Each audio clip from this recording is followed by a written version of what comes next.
Good morning and good afternoon to some of you on the East Coast. This is Amy Wilson with the Stanford Fund, and I'm delighted to welcome you to this call today. Just a few quick logistics before we get started. We're planning for this call to be about 45 minutes.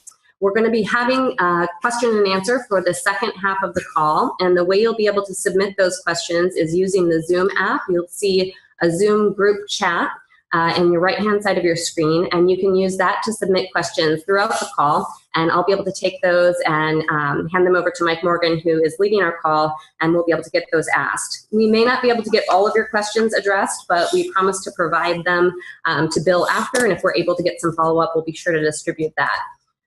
Finally, a note that the lines are muted, so you won't be able to ask questions directly that way, but this call will be recorded, and we'll be sharing the recording out after the call is done early next week. So at this point, I'd like to introduce Mike Morgan. Mike graduated in 1990 from Stanford with his BA in economics and an MA in sociology. He went on to receive his MBA from Harvard and currently serves as the chairman and CEO of Triangle Peak Partners. Mike has been a very active volunteer at Stanford for many years, including most recently as a member of the Parents Advisory Board as his daughter Emma is finishing up her freshman year here. Mike also serves on the GSB's management board, the Precourt Institute for Energy, the DAPER Fund, and of course he joins us here as the national chair of the Stanford Fund. Mike, I'll turn it over to you. Great, thanks, Amy. And first of all, let me thank everyone on the phone for their generosity.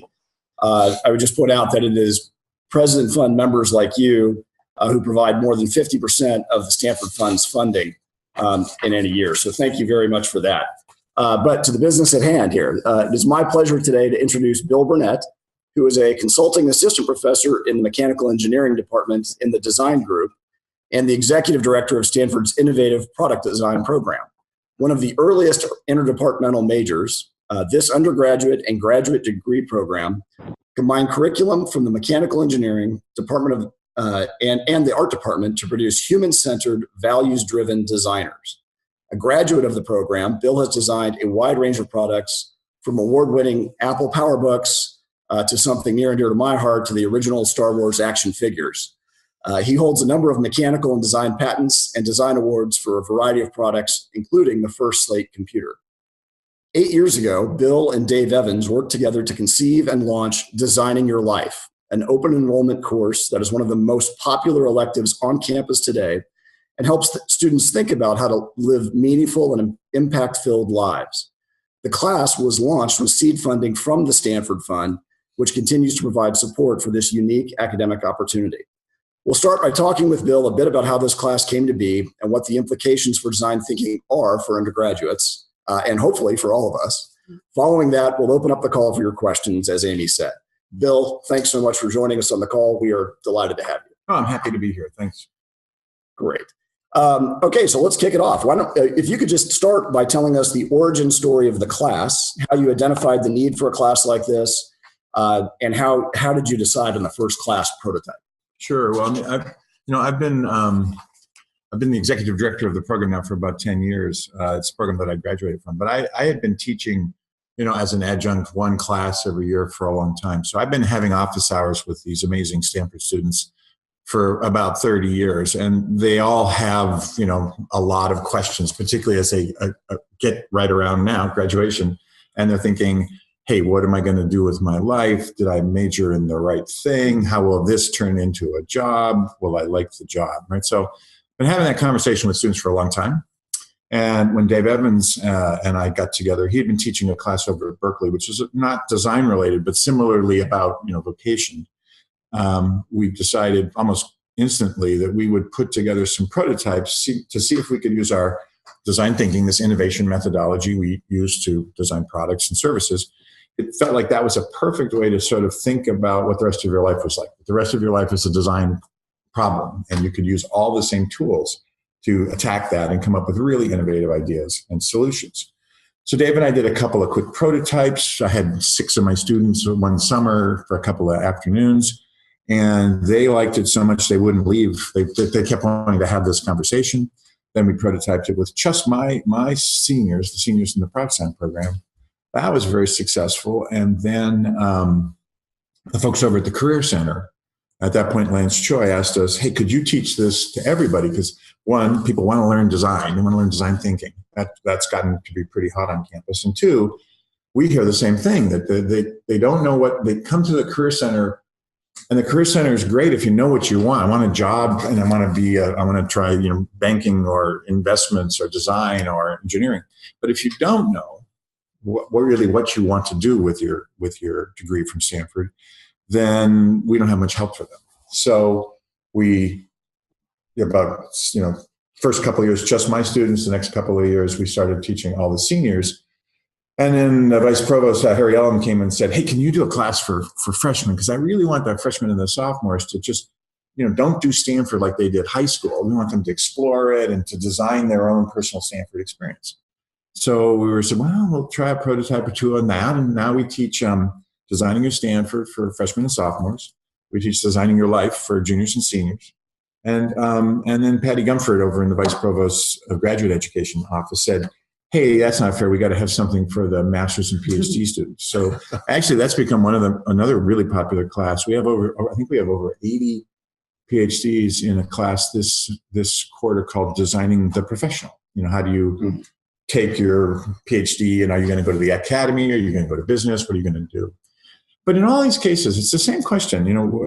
Is my life going to be meaningful? How am I going to express my talents, my creativity out in the world?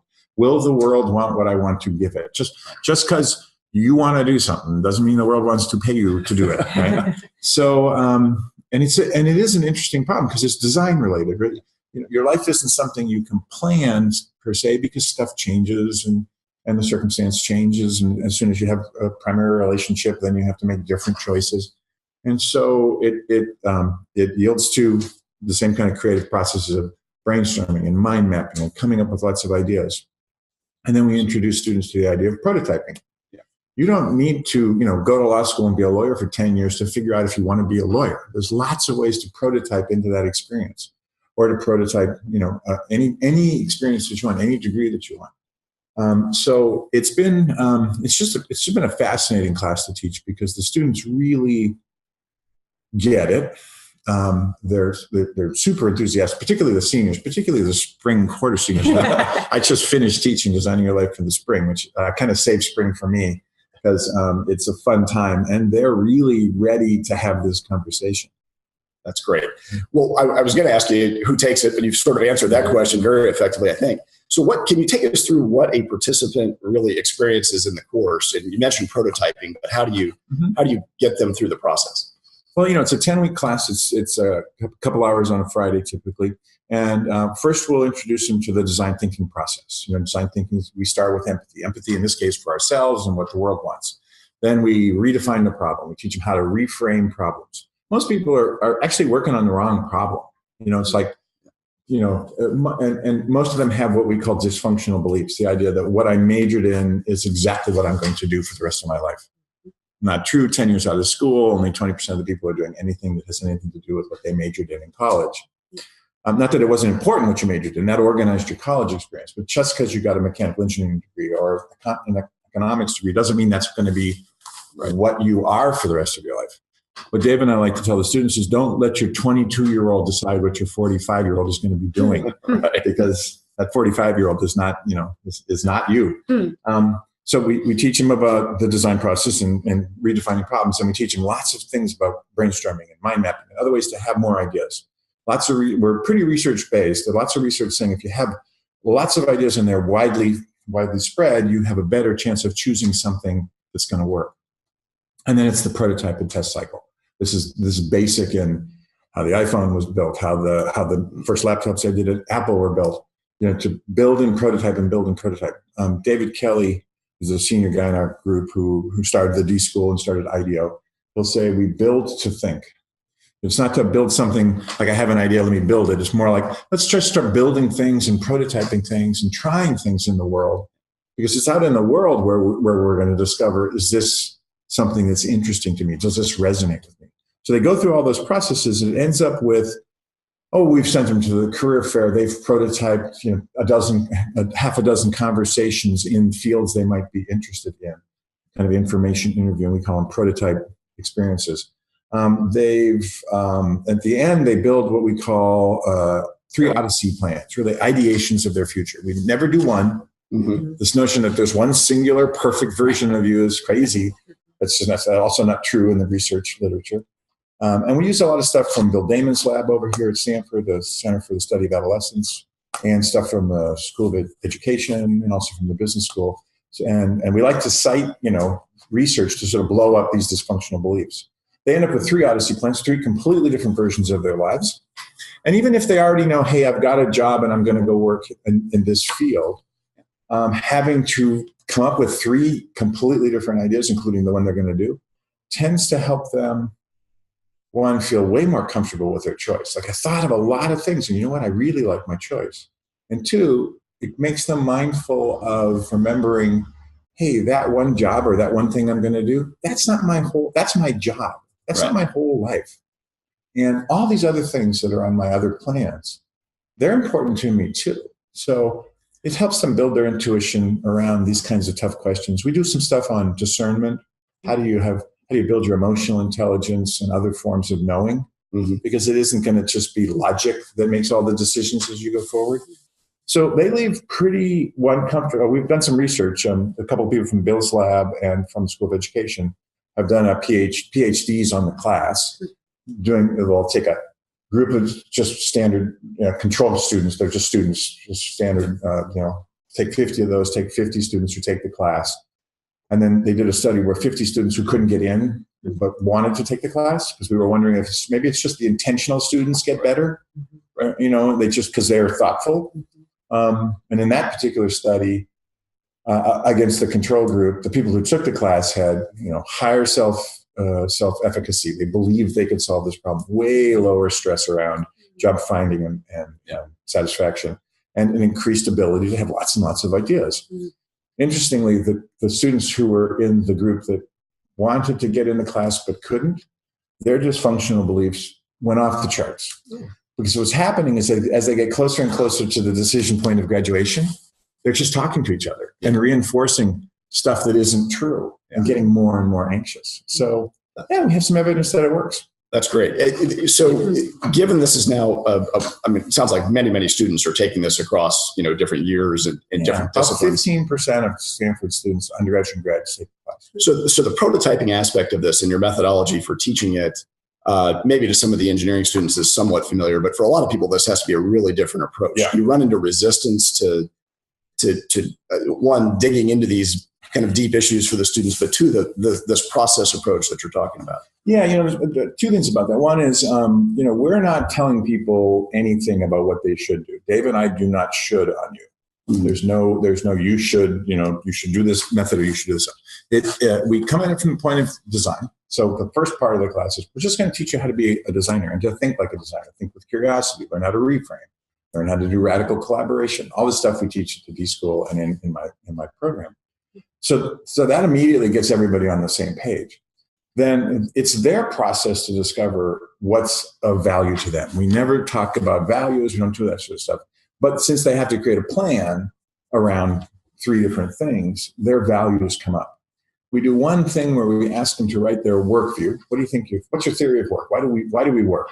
And then we ask them to write their worldview. What's the big picture? And it's not that we're trying to get a certain kind of worldview or workview. All we're going for is coherence. There's a lot of evidence in the positive psych literature that if who you are and what you do and what you believe kind of tie together, I'm doing things that I think are valuable. I'm doing them in a way that is the way I think, is ethical. Doesn't matter what your value system is. We never get into that. It's just coherence. Right. Understand why you're doing what you're doing. We've just completed, the Alumni Association was very generous and sent us to 16 cities, and we've been talking to lots of people. The people who I find are the most stuck in the conversations I have with alums are folks who are very successful, but aren't in the place they want to be. With a partner at the law firm or the business firm or whatever, the CEO, but somehow the life that they have is overtaken in some ways who they are. But now they have this, very big life and very big income, and they don't know how to change. And what we're trying to do is just get you to be a little more intentional when you're 22 so that you don't end up 45 going, how the heck did I get here? Yeah. That's great.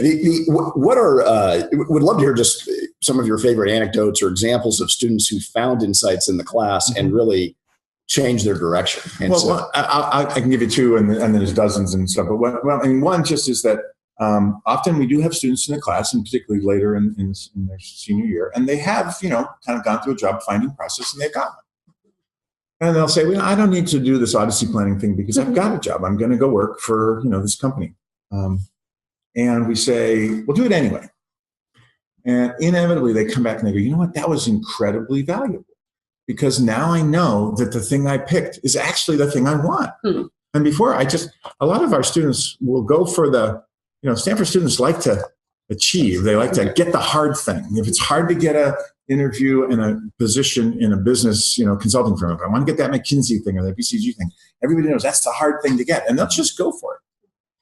And sometimes they, when they get it, they don't know why they did it. Right? So one thing is a number of students have come back and said, this was super valuable because it really confirms that I made a good choice. And I'm really happy with my choice. I'm more happy with my choice than I was before. And I've also had the opposite where someone will come in my office hours and go, okay, I did all the Odyssey plans and there's a bunch of stuff I really love to do, but here's my problem. I go, what's that? So, well, I got the job at McKinsey. Mm-hmm. I knew that was the hard thing to do. I prepped for it. And I'm just using McKinsey as an example of that thing all the students know you should want, right? So I get the thing I know I should want. I get the brass ring. I come to my office hours and go, what's the problem? That's congratulations. What's the problem? They go, now that I got it, I don't want it. I go, okay, why did you go for it? They go, I don't know. It's just everybody was doing it, so I did it. I said, so what do I do? And I say, well, if you don't want to take it, as far as I know, the job offer is not a life sentence. You do not have to take it. Slavery was abolished. Yeah, slavery was abolished. And they say, I could say no. And I go, yes, you could. And they're so relieved. It's almost like all I'm doing, I'm just echoing back their own voice to them and giving them permission to listen to it. And they're so happy. Mm-hmm. And then they have to deal with, but all my friends are going to tell me I'm nuts. And I go, let me tell you a story about a 45-year-old I met, who doesn't want to be what he is. So sometimes it's just that they notice that they've been unconscious about some choices. And this brings up their own, all we're doing is empowering them to hear themselves. And to maybe the voice in their head is what their parents want them to do or what they think their friends want them to do. And it's just giving them an opportunity to think about what they want to do. Yeah. It's interesting. This generation, I've noticed in the last 2 or 3 years, because I've been doing this for a while, they're really into social enterprises, working in nonprofits. They're much less driven in general by, I have to take the important job that is the thing everybody says I should want. And so they are actually pretty good at exploring this stuff. Yeah. Well, I'm class of 1990 from Stanford. And so one of my questions was, if you compared that era with the current students, I mean, that's one. What else are you seeing that are differences in kind of the last 25 or 30 years? Well, we're kind of at the tail end of the millennials and I guess the beginning of Gen Z or whatever you want to call it. First of all, I love the millennials. They are, in fact, the most purpose-driven generation we've gotten. Not that the kids in the 90s weren't great, but there was I remember talking to my colleagues in the 90s and saying, wow, there's an awful lot of what we now call ballistic students, just like come to Stanford to get the graduate school or the job they wanted. And they weren't really exploring as much, I think. I think there was more pressure on economics in those days and some other things, although school's more expensive now and stuff, so I don't know. But the millennials certainly are purpose-driven. They love to work hard. They are not an entitled generation in any way that I can tell. And this new sort of transition thing. Remember, the students I have now as sophomores and juniors saw the sort of crash of the economy in 08, 09, right? So they would have been, 12, 15, or somewhere around there. Maybe. And so they might have seen their parents downsize. They might have seen, something happen economically in their family. So they don't believe in the notion that someone's going to hire me and I'm going to work there forever. They don't believe in the notion that the company will take care of me. They really feel that they have to be agents in their own success. Yeah. Right? And so I see a lot more of that. and a lot more really willing to explore what's out there for them, and just assuming that no one else is going to structure it. No company's going to give them lifetime employment. My dad, came back from the Korean War and got a GI Bill and went to San Jose State and got a summer job at a little place up on Edge Mill Road called Hewlett Packard that no one had heard of, and worked there for 44 years. That's just not what these kids think is even possible. They've never had that, and they probably saw some economic dislocation. So they're pretty good at thinking for themselves. That's great. Well, we're going to turn and open it up for questions from our audience here. And Amy, you want to remind people how to do it one more time? Absolutely. So just a reminder that you can use the Zoom group chat function to submit your questions. You can either submit them to everyone, or you can choose my name and submit to me, and we'll make sure to get them over to Bill. So I think we've got a few that have been submitted ahead of time by those of you already on the call. That's great. So this one's from Melanie.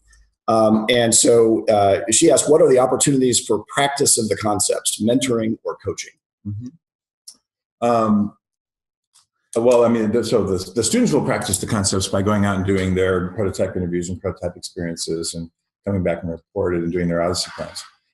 We often bring in what we call mentor visitors, people who have had an interesting career path. And we, instead of saying, well, I'm the CEO of blah, blah, blah, and here's how I got here, we say, start when you were an insecure freshman and tell us, what were you thinking then? What were you thinking when you graduated? And even amazingly successful people, and we've had some really fun folks come in, will report, when I was graduating, I had no idea what I wanted to do. And I kind of took this job on a whim, and it was really not very good. And then I pivoted, and then I did this, and then I did that. And then I met this guy. So when you tell it the way it actually happened, the students realize, wow, that sounds more like me than just, I'm the very successful blah, blah, blah. Right. So we have mentor visitors come in, and I'd love to have alums, who have a story. And we also, the class is an interesting format. In addition to being lots of design activities and getting up out of your seat and doing lots of stuff, the class is set up so that everyone is in a little seminar of 6. So sitting in a circle around a table in 6, and I might have 10 sixes. So I have this last quarter, I had 60 kids in the class. When we have 90 kids in the class, we'll have, 12 sixes or 14 sixes. So what happens is you're in a little community of 6 people who are having this really interesting conversation about their lives and what's going to happen next. And it feels like a seminar. And, I'm from the front of the room, or I'm sitting down in one or two of the groups. But we go back and forth from group work to class work to 2s and 3s.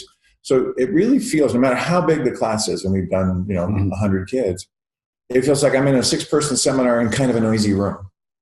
And, Bill or Dave is up in the front of the room and guiding these sort of design exercises. So, and to do that well, we need a facilitator for every table. And so we often have alums and other people come in and facilitate. And now we did that almost exclusively in the beginning because we didn't have any place to get facilitators. Now what's happening is the students are coming back and saying, I took the class, I really want to facilitate a group. Yeah. And so we use students for that as well. But that's a couple of ways you can. And do you have examples of the groups continuing beyond graduation? Oh, yeah. The groups always, by the end of 10 weeks and 20 hours of talking about, their hopes and dreams and their lives and coming back with their prototypes and showing what happened.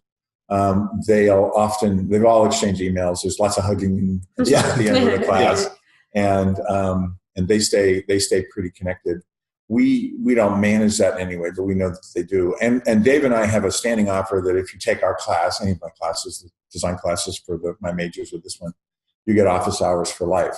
Yeah. And I've had students come back 3 years, 5 years, 7 years now, because this one version we've been teaching for 7 years. And I have had somebody come back. One of my design students come back recently, from 15 years ago and have office hours. I teach a lot of classes. This is the one that I get the most student feedback from, because it's really just it's a container for them to talk about and design their lives. And we just put the format and the framework and the ideas and tools there. They do all the hard work. They love to come back and talk about it. And I get emails all the time of, hey, I'm still using my Odyssey plan, or I'm doing this or that. And All my friends at work are really confused, so I'm teaching them how to do this. Thanks for the book. We really appreciate it. That's great. So we've got one from Julia, which I think it reflects a little bit of the skepticism. You mentioned the happy guys earlier. We were talking. Mm-hmm. So please explain further your tools for arming students to, yes, follow their dreams, but also to be productive, contributing adults to society, who can support the right lifestyle. So I think the skepticism there obviously is sort of sure. Yeah, we're not dropping out. We do not encourage them to follow their dreams. That's a silly idea. And we are known nowadays around campus as the anti-passion guys. This notion that you follow your passion and then everything will be fine. Like, what in the world makes you think what you're passionate about has anything to do with what the world needs? Yeah. So we are very much not in that domain. We're very much about, look, it's a pretty modern idea that your vocation, the thing you do for money, and your avocation, the thing you do for love, it's got to be the same thing. Like, I got to get all my intrinsic psychological rewards from my job. That's completely baloney. That's a 50-year-old idea. But my grandparents, who came from Germany and Wales in the 30s, escaping the Nazis, weren't thinking their jobs were going to fulfill them. They just wanted to have a job. Right? So we break out the avocation vocation thing. We talk about why you might want to do the thing for love, not on the market's terms, and the thing for money, is important. And this idea of passion is just ridiculous because, again, from Bill Damon's work, less than 20% of the people have any identifiable passions. Mm-hmm. And Stanford students have lots of things they want to do. There's lots of things they're good at. That's a bad way to start. So we blow that up immediately. That's a dysfunctional belief. They have to. We want them to find ways to be effective in the world. Now, you can decide if money is part of that equation or not. But most of them are pretty practical. It's not like, oh, everybody leaves our class and they want to be a poet or a painter. That's not it at all. They actually want to have impact in the world. They want to go out and do something, and they want to make some money, and they want to make some impact. So we are not encouraging pipe dream careers and stuff. Now, I have Stanford students who go out and have hit albums. I had one of my advisees came in my office 4 years ago and said, "Hey, everybody else, it's Instagram stuff. Everybody else trying to make pictures permanent. What if you made them disappear?" And I said, "That's a dumb idea, Evan."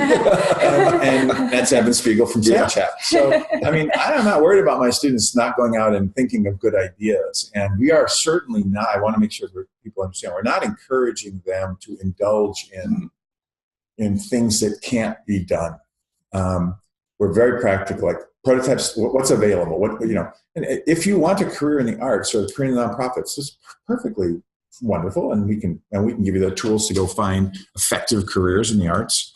We're not pushing any particular agenda other than, if you want to be happy, you're going to have some kind of engagement in the world. If the engagement ties to your values, you'll find more meaningful work.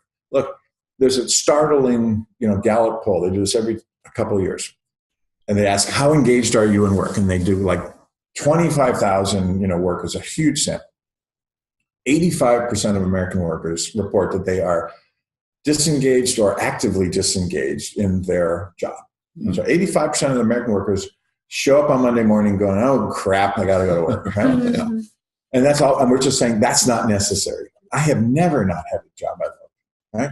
And I just sort of intuitively discovered things that were interesting. So yeah, we're not about going off and doing something that is not supportable. Okay. And the students are mostly looking for things that they can, make a living and make a meaningful living at. So I'm not worried that they're, that this is somehow causing them to just, just do stuff that's not practical. So a question from Laura, who's a recent grad.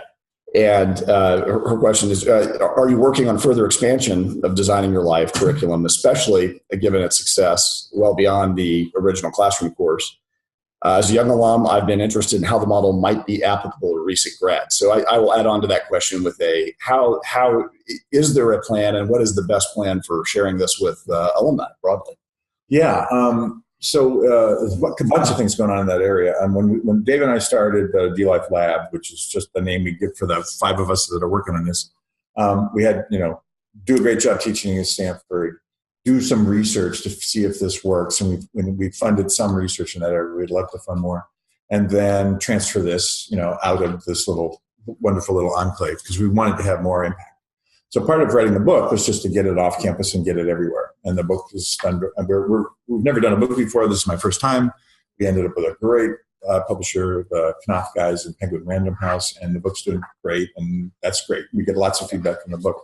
And that caused us to do the tour where we're doing these little 90-minute workshops all over with the Alumni Association.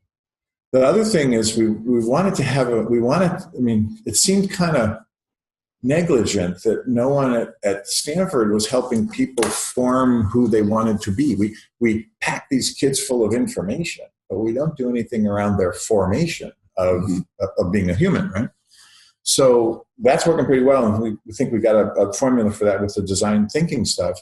So then our idea was, okay, let's get this to other campuses. And I did Farooq Day, who now runs our career center, which is, he's renamed Beam, and it's all about meaningful, job, meaningful work.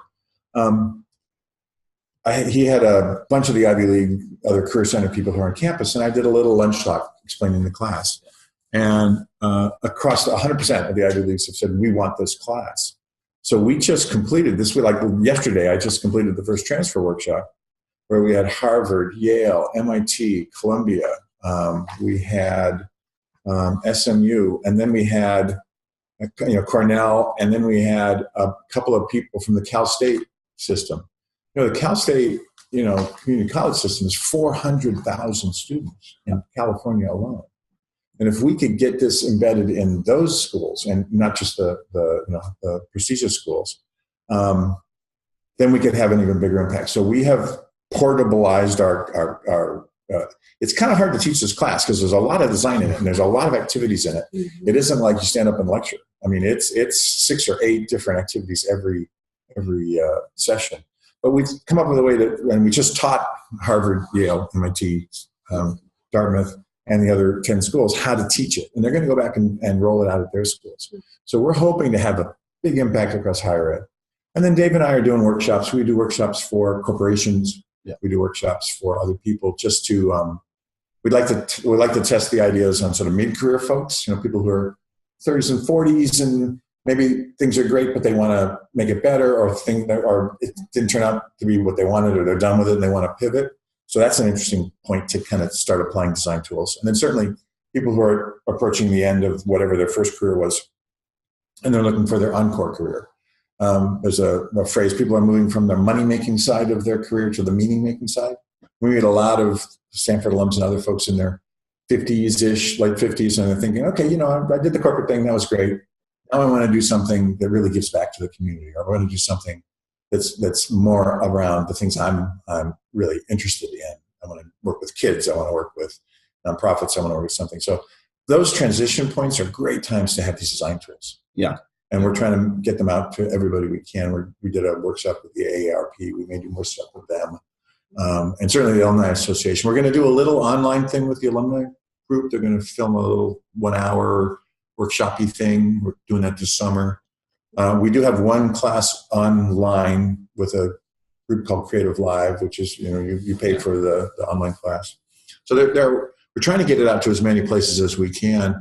In the university world, we're just giving it away because we want everybody to take it. In the corporate world, we like to charge corporations lots of money. That's good.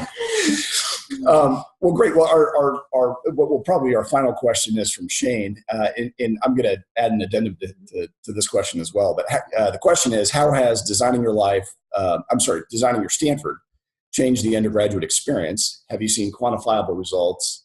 How could the program evolve? I'm going to broaden that a little bit into your view on what undergraduate education really ought to be in the future, because Stanford's commitment to broad liberal education, the increasing pressure on students to get skills that are applicable in the workplace. You seem to have a great point for that. But so how has DYS changed the undergrad experience, quantifiable results, and what that implies for undergraduate overall? Yeah. I mean, I think, Stanford did the big Sioux study, and then they changed the whole undergraduate program from, the old distribution requirements to ways of thinking, ways of doing, which I think is fantastic. And one of those ways is everybody has to take a creative expressions class. Everybody has to design or build or sing or dance or do something. They have to not just do a critique of a piece of art. They have to do art, which I think is amazing, because that's Stanford basically saying it's not about more STEM. It's about, if you want to be a leader in the 21st century, you need to be a designer. You need to be a creator, which I think is absolutely true.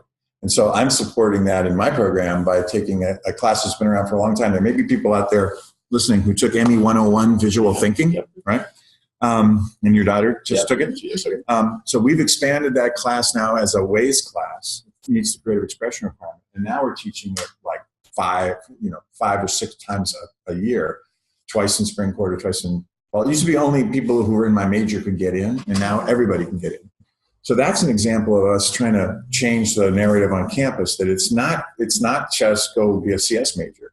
If you're not a creative CS major, if you're not a creative econ major, you're not going to be as successful. And this is David Kelly's idea. He wrote a book called Creative Confidence, that we want to give everyone on the campus a sense of how to re-engage with their creative skills. Everybody's creative. Just you can be as quantitative as you want, but the most successful scientists I know, the most successful researchers I know, are successful because, not that they aren't, everybody's good at scientific method and coming up with a hypothesis and the data. It's what question you ask. And what question you ask is driven by your insight, which is a combination of massive pattern matching, intuition, reading broadly. So you have to have a liberal education, even if you want to be a great, programmer. Even if you want to be great at anything. Steve Jobs, took calligraphy because it's all about engaging all of our ways of learning and all of our ways of knowing. So we're just surfing right on that trend. And I'd love to be able to. We've just started a new thing called the Visual Instincts class, where everybody has a social media presence now. Everybody's out in the world somehow, but their graphic design skills are crappy. Their visual design skills are crappy. And so the Matthew Chews, who runs the Arts Initiative, and Harry Ellum, who's the vice provost, said, hey, could you help Stanford students learn about visual design? So we've just started a program in that. I think all these things, and this Designing Your Stanford class, I think a liberal education has to include design. I think that, it used to be the old liberal education was you learned the great books and you learned the language and you did a tour of Europe, and now you were a liberally educated, mostly man in those days. But I think now you learn a couple languages, and one of those should be a programming language, because you need to not that you'll be a programmer, but you need to not be afraid of it. It's just another way of expression. I think President Hennessy said a few years back before he left, interesting problems lie between the disciplines. We got to do more of that kind of work, and that to be a leader in the 21st century, you can't just manipulate information. You're going to have to design systems and design stuff. So our method, design thinking, which has been around since 1963, this is not, the D-School's kind of new, but we've been doing this for a long time, is a very accessible way for people to learn to be creative. And once they've taken 101 or Visual Instincts class or one of our other design classes, or if you're a graduate student, take a class over in the D-School, they come back and they go into David Kelly's office and they get all emotional. They go, wow, I didn't think I was creative, but now I'm taking this class and I feel creative again. So I think Stanford's exactly in the right place on this. I think there's a really kind of interesting leadership to say a creative expression should be part of a liberal education. I think that's absolutely true. And my major product design is the one engineering major which almost requires an overseas quarter, because I want my designers to go to some place in the world where everything is new and different, so they learn how to observe culture and people, because that's so critical to human-centered design. So in the spring of their junior year, we put a block saying go overseas. Yeah. They don't all do it, but it's at least possible, right? Because in a lot of the engineering majors, there's so many classes you can't do it. So we are in design, David Kelly and myself, the whole group, very big supporters of the liberal education, because that makes better designers, it makes better engineers, it makes better doctors, it makes better programmers. Look, half of the issue in computer programming is building a user interface that someone can understand and use. It doesn't matter how good your software is if no one can use it. So, the CS guys are great. they're all on board with the human-centered design stuff and interaction design, the things that we've been working on for years. So, I don't have any statistics specifically on how DYS has impacted the undergraduate experience, but I know it's becoming more and more popular to take that class. It's interesting. When we did our need finding on the seniors, it was really clear.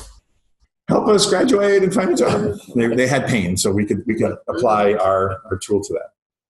When you talk to freshmen and sophomores, you go, "Hey, what do you want to work on? What's your problem?" They go, "I'm good. I'm at Stanford. Life is great. I got a little duck syndrome, maybe. I got a little bit of pressure."